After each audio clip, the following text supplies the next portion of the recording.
Salut les Verseaux et bienvenue dans cet horoscope pour le mois d'avril 2022. Avril, ça va être un mois rempli de transits. Il y a vraiment beaucoup de choses qui se passent. On est vraiment en effervescence, si je peux dire. C'est Mercure principalement qui va se déplacer beaucoup et qui va faire énormément d'aspects avec ce qui se passe en Verseau et en Poisson. Sinon, bien sûr, on a Jupiter et Neptune qui vont finalement se rencontrer. Et puis, globalement, ce mois va être vraiment fougueux et va marquer un nouveau départ. On va avoir des opportunités qui vont se présenter à nous à travers potentiellement certains défis qui vont nous permettre en fait de sortir plus fort de tout ça. Aussi, sur la fin du mois, on a une sorte de confirmation que les chemins qu'on a choisis vont être les bons pour nous. Et puis pour finir, on entre dans la saison des éclipses à la toute fin du mois. Pour vous, tout ça, ça se passe principalement entre la maison 3 et la maison 2. Donc la maison 3 qui parle de communication, de mental, mais aussi de tout ce qui vous entoure, comme autour de vous dans la vie de tous les jours. Et puis la maison 2 qui parle de vos ressources, de vos talents et de vos habiletés à développer. Alors on va regarder ça ensemble. Alors le 1er avril, on a une nouvelle lune en bélier. Donc nouvelle lune, nouveau commencement. Et ici, c'est avec beaucoup d'ardeur en fait que ça va pouvoir se manifester pour vous. Ici, donc, on plante des graines pour voir des choses se manifester dans un futur rapproché. Et donc, pour vous, en maison 3, c'est une maison qui parle justement de communication, de mental, et puis ça peut aussi faire écho à l'expression. Donc, comment est-ce que vous pouvez peut-être vouloir vous exprimer différemment, vous exprimer avec plus de fougue, et peut-être vous offrir un nouveau départ à ce niveau-là. Sinon, c'est vraiment aussi au niveau des trucs qui se passent dans la vie de tous les jours, donc le fait d'aller au magasin, le fait d'habiter dans un quartier, ce genre de choses-là, c'est des déplacements de courte distance, et donc vraiment de voir comment est-ce que ça peut venir se manifester dans vos alentours. Ensuite, du 1er au 3 avril, on a le Soleil en Bélier qui va venir faire sa conjonction avec Mercure en Bélier également. Donc ici, le Soleil précède d'ego et de vitalité qui vient rencontrer Mercure, une planète de communication et d'échange. Tout ça dans la maison 3 qui également fait écho à ça. On a beaucoup d'entrain et beaucoup d'énergie en fait développée ici. Ça nous amène une belle fougue, un bel entrain, on a envie de faire plein de choses, on a la vivacité d'esprit en fait qui est de notre côté, et puis on a l'énergie disponible, donc la vitalité qui vient avec.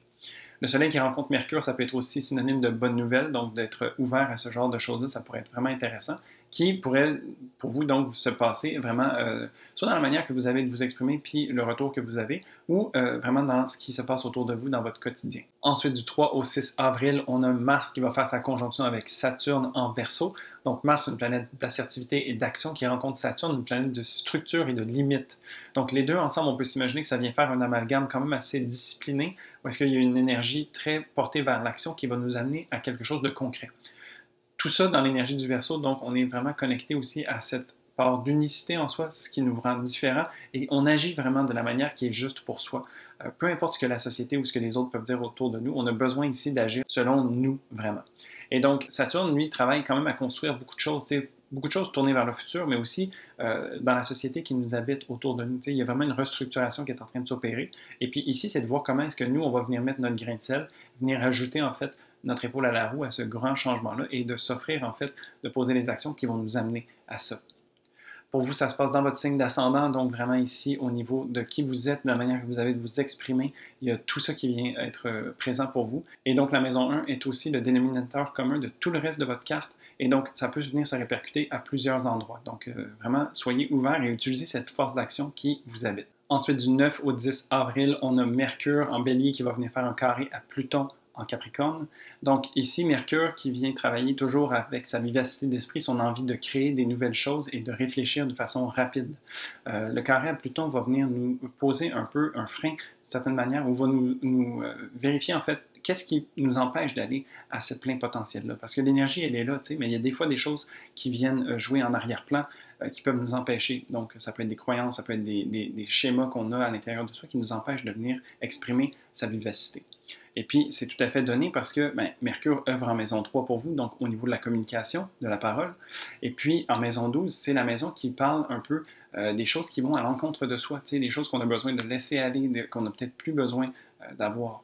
Et puis aussi, la maison 12 fait écho à un retrait ou une certaine solitude. Donc, peut-être que ça pourrait être intéressant de venir ici se permettre un moment de pause. C'est bien qu'on a beaucoup d'énergie vers l'extérieur avec le bélier. Peut-être que de prendre un pas de recul pour se permettre de connecter avec soi-même de manière plus calme pourrait nous amener à comprendre certaines choses qui nous empêchent de pouvoir être dans notre feu à plein régime. Donc ici, je suggère fortement d'écrire, par exemple, pendant cette période-là pour se permettre de sortir ces idées puis d'écrire comme dans un moment calme qui est juste pour nous, pour se permettre en fait des prises de conscience potentiellement intéressantes ici. Ensuite, du 7 au 17 avril, on a Jupiter qui va venir faire sa conjonction avec Neptune en Poisson. Donc, c'est un transit que j'attends depuis plusieurs semaines parce qu'il y a énormément de potentialité ici. Jupiter, c'est une planète d'expansion qui vient nous aider à grandir et à apprendre des nouvelles choses. T'sais. À côté de Neptune, une planète spirituelle, rêveuse, divine, qui vient nous amener à être inspirés puis à connecter à plus grand que soi. Donc, on voit ici que les deux ensemble, ça vient offrir beaucoup de potentialités. On est un peu baigné dans cet infini de possibilités. Et puis, ça peut être vraiment intéressant pour ce qui est de se laisser inspirer puis d'avoir quelque chose de nouveau qui vient se présenter à nous. D'autant plus que plus tard dans le mois, il y a Vénus et la Lune qui vont venir faire des conjonctions à ces deux planètes-là. Donc, il y a vraiment ici une plénitude, il y a même limite une exagération d'énergie à ce niveau-là qui va venir se faire ressentir. D'autant plus que tout ça se passe en Poisson. Donc, il y a vraiment ici, encore une fois, un peu cette volonté de connecter avec sa sensibilité, ses émotions, l'infini. Tu sais, comme on est vraiment sans limite, en fait, ici, avec l'énergie des Poissons. Et puis, ben, toutes les planètes nous amènent à aller vers ça. Donc, une chose qui est vraiment importante, je crois, ce serait de trouver des manières de se grounder à travers ce transit-là pour être capable de, justement, aller capitaliser ou pouvoir matérialiser ces énergies qui sont un peu dans l'imaginaire ou dans les rêves, tu sais. Parce que ça peut être bien beau d'être là, mais on continue de vivre dans nos souliers ici. Et donc, ça, d'une part, ça serait intéressant. L'autre chose, c'est si Neptune est vécu de manière un peu plus négative, ça se peut que ça nous amène une certaine confusion ou un certain brouillard, qu'on n'arrive pas trop à savoir comment se positionner parce qu'il y a justement tellement de possibilités que c'est difficile de savoir comment naviguer à travers tout ça. Donc vraiment de trouver des moyens d'aller reconnecter en nature, de grounder qui l'on est, pourrait nous aider justement à venir tirer profit de ça. Pour vous, ça se passe en maison 2, donc ici, ça vient faire écho à vos habilités, vos ressources internes, et donc il y a vraiment ici une belle propension, une belle expansion disponible, mais c'est de savoir comment justement l'utiliser à bon escient. Donc vraiment de naviguer ça ici pour vous, ça va vous être vraiment charitable. Ensuite, le 16 avril, on a une pleine lune en balance. Donc, une pleine lune, c'est un moment de paroxysme où est-ce que le soleil illumine complètement l'endroit où est-ce que la lune se trouve, en l'occurrence la balance. Et donc ici, la balance, pour vous, ça se trouve en maison 9, ce qui vous amène à contempler un peu votre façon de voir les choses, de voir la vie, vos philosophies. C'est une maison qui fait écho aux études aussi, donc au fait d'apprendre. Alors, il y a vraiment ici cette idée d'expansion au niveau des connaissances, tout en gardant un certain équilibre. Une pleine lune nous offre de couper avec les choses qui ne servent plus, donc ça serait un bon moment pour peut-être faire un nettoyage ou un ménage de ces croyances qui peuvent potentiellement des fois être limitatives et de se permettre de les faire évoluer vers quelque chose qui est plus dans le sens qui est important pour nous ou qui est plus actualisé en fait avec où est-ce qu'on est maintenant. Aussi, dans l'énergie de la balance, donc, il y a cette idée d'être en opposition avec l'énergie du bélier. Donc, la balance cherche l'équilibre et à ne pas faire trop de vagues, mais le bélier cherche à faire sa place. Donc ici, ben, c'est de trouver en fait sa place. Comment est-ce qu'on va venir justement se positionner de façon juste, équitable, égale, harmonieuse pour tout le monde et qu'on y trouve son compte. Ensuite, du 17 au 18 avril, on a Mercure qui va faire sa conjonction avec Uranus en taureau. Donc ici, Mercure vient se poser, se tempérer un petit peu dans l'énergie du taureau. Donc on est beaucoup plus calme, stable et tranquille. Ceci dit, on va faire la rencontre de Uranus, donc une planète qui est dynamisante, énergisante, électrisante même. Et donc, on peut s'imaginer qu'il y a ici Mercure qui fait écho, oui, à la communication, aux échanges, au mental, mais peut aussi faire écho aux nouvelles, comme je disais. Et donc, peut-être qu'il y a une nouvelle surprenante qui peut se présenter ici pour nous, quelque chose qu'on n'avait pas nécessairement attendu, une surprise, et puis de se permettre d'avoir la flexibilité, en fait, d'accueillir ces choses-là pour être vraiment intéressantes ici. Pour vous, ça se passe en maison 4, donc maison 4 qui parle du foyer, de la famille et de l'intimité qu'on a avec soi-même. Donc peut-être des prises de conscience dans ces eaux-là, ça pourrait être intéressant. Et puis de peut-être voir qu'est-ce qui ouvre en fait à travers tout ça. Tu sais, qu'est-ce qui est nouveau, qu'est-ce qui vient se présenter. Et puis de trouver la flexibilité nécessaire pour venir incorporer en fait ces nouvelles données-là dans notre quotidien, dans l'espace que l'on considère comme étant notre foyer. Ensuite, du 17 au 19 avril, on a le Soleil en Bélier qui va venir lui aussi faire un carré avec Pluton. Alors le Soleil, donc notre vitalité en Bélier, on est exalté ici, le Soleil, il y a beaucoup d'énergie. Et justement, Pluton vient nous aider à voir comment est-ce qu'on ne capitalise peut-être pas à 100% sur cette énergie qui est disponible. Donc, il y a vraiment ici un travail qui se fait avec Pluton où est-ce qu'on va déterrer les choses pour voir en fait nos peurs, nos traumas, nos blessures qui ont besoin d'être traversées et transformées, tu sais, pour se permettre justement d'incarner ce soleil et cette vitalité à plein escient. Donc, il y a potentiellement un regain d'énergie aussi qui peut être fait ici, mais non pas sans avoir au préalable fait face un peu à ces parts d'ombre. Donc, Pour vous, ça se passe entre la maison 3 et la maison 12. Donc, encore une fois, ici, cette dynamique de qu'est-ce qui se passe au quotidien dans vos habitudes de vie, dans le train-train quotidien, dans les choses qui sont proches de vous. Comment est-ce que ça, ici, vous pouvez peut-être vous permettre de briller plus en vous permettant de faire un travail qui vous amène à être un peu plus en retrait. Donc, peut-être de prendre justement ce pas de recul par rapport à votre quotidien pour vous permettre de le voir d'une façon différente et puis de venir ensuite rayonner à l'intérieur de ça de manière nouvelle et plus vive. Ensuite, du 23 au 25 avril, on a Mercure en Taureau qui va venir faire son carré à Saturne en Verseau. Et donc ici, on est dans les énergies fixes du Taureau et du Verseau. Donc, ça ne bouge pas beaucoup. Mercure, après avoir vu Uranus préalablement, a potentiellement, comme je disais, des nouvelles surprises, des nouvelles données à venir apporter à la table. Et puis Saturne construit, comme beaucoup de choses, et réfléchit au futur et est en train de mettre en place un paquet d'affaires.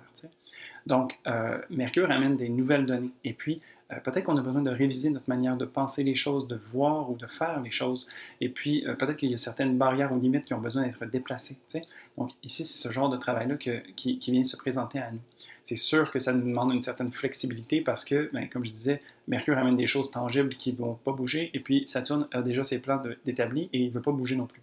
Donc, vraiment, trouver une manière d'amalgamer tout ça pourrait être super bénéfique pour vous et puis vous servir pour le long terme.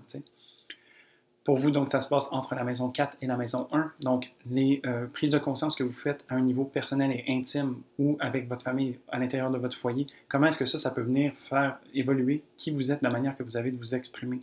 Donc, il y a vraiment ici un travail beaucoup dans l'intimité qui se fait ressentir, mais qui va aussi avoir une répercussion à plus grande échelle à travers un petit peu toutes les différentes parties de la vie pour vous. Et pour finir, le 30 avril, on a une éclipse solaire partielle en Taureau. Donc ici, c'est encore une fois un nouveau départ, mais cette fois-ci fulgurant et surprenant. On ne l'attendait pas nécessairement, celle-là. Donc, c'est déjà un moment fort en général, les éclipses dans l'année, mais ici, c'est d'autant plus vrai parce qu'on va avoir le nœud nord, donc qui nous amène à une certaine élévation, et puis Uranus qui est dans le mix, qui vient dynamiser tout ça et électrifier. Donc ici, il y a comme vraiment un nouveau départ qui peut se présenter à nous et qui va représenter comme une porte qui s'ouvre d'une certaine façon. Alors, ça va être à nous de savoir si on a envie de la traverser ou non, mais l'énergie est définitivement là. Pour vous, ça se passe en maison 4, et donc au niveau de la maison, du foyer, de l'intimité que vous avez avec vous-même, comment est-ce que ces prises de conscience ou cette manière que vous avez d'être avec vous-même et vos proches vient avoir son impact et vient potentiellement avoir une nouvelle façon de s'exprimer. On est très dans le concret, dans le matériel et dans le stable avec l'énergie du Taureau, mais il y a potentiellement des choses qui peuvent venir de manière surprenante et dynamique s'ajouter au mix qui font en sorte qu'il y a un remis-ménage qui se passe ici. Alors vraiment de s'offrir de la flexibilité pour accueillir ces choses-là pourrait être super intéressant. Et puis c'est toujours de savoir en fait à quelle distance on a envie de se rendre par rapport à cette énergie-là qui est disponible. C'est lentement mais sûrement un petit peu avec le Taureau, malgré qu'il y a énormément d'énergie qui va être disponible. Et donc voilà, ça fait le tour du mois d'avril pour vous, un mois rempli de transits et de surprises. Donc ici, on est appelé à s'ouvrir à cette nouveauté et d'y aller avec beaucoup d'entrain. Si tu as aimé cet horoscope, n'hésite pas à y mettre un pouce, ça aide beaucoup l'algorithme de YouTube. Et puis, si tu as envie aussi, tu peux t'abonner à la chaîne pour pouvoir voir ces vidéos apparaître à chaque semaine. Et puis sinon, je te souhaite un très beau mois d'avril et je te dis à la prochaine pour un prochain horoscope. Salut!